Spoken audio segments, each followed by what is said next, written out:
An update on the Fort Lauderdale police officer involved in controversy after shooting a protester in the face with a rubber bullet last summer. He's now been cleared of any wrongdoing. Local 10's Alex FINNIE is live in Fort Lauderdale with an update on this case. Alex.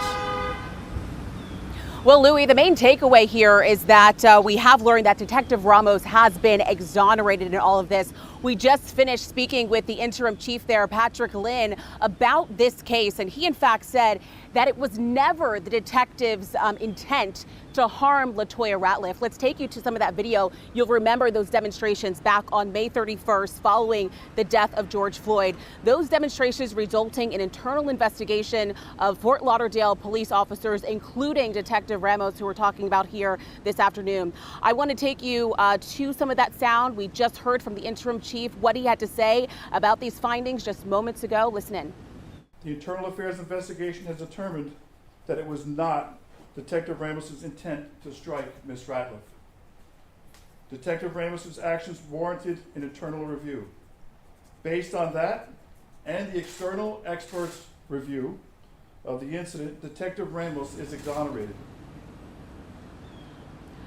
All right, so Ratlieff, you'll remember, was shot in the eye with that rubber bullet. And as a matter of fact, since the May 31st incident, Ramos has come out and has said that she was not the intended target. It was supposed to be for someone that was behind her that apparently, allegedly we're hearing, was throwing gas canisters at police.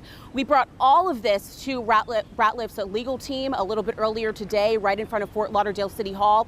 They held a press conference almost immediately following Ramos's exoneration, saying this was not a real investigation to find out exactly what really happened on that day. I want you to take a listen to what Ratlieff's attorney had to say about all this.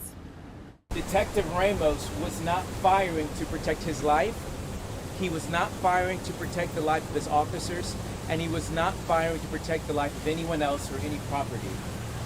The use of deadly force under this circumstance was inappropriate and unlawful, and we wish the investigation would have explored that issue. And attorney who you just heard from there, the attorney representing Ratlieff and all of this, said that the bottom line is that she wants to find out ways that she can spark change, work with city leaders, work with the Fort Lauderdale Police Department to make sure that incidents like we saw back on the 31st of last year don't happen again.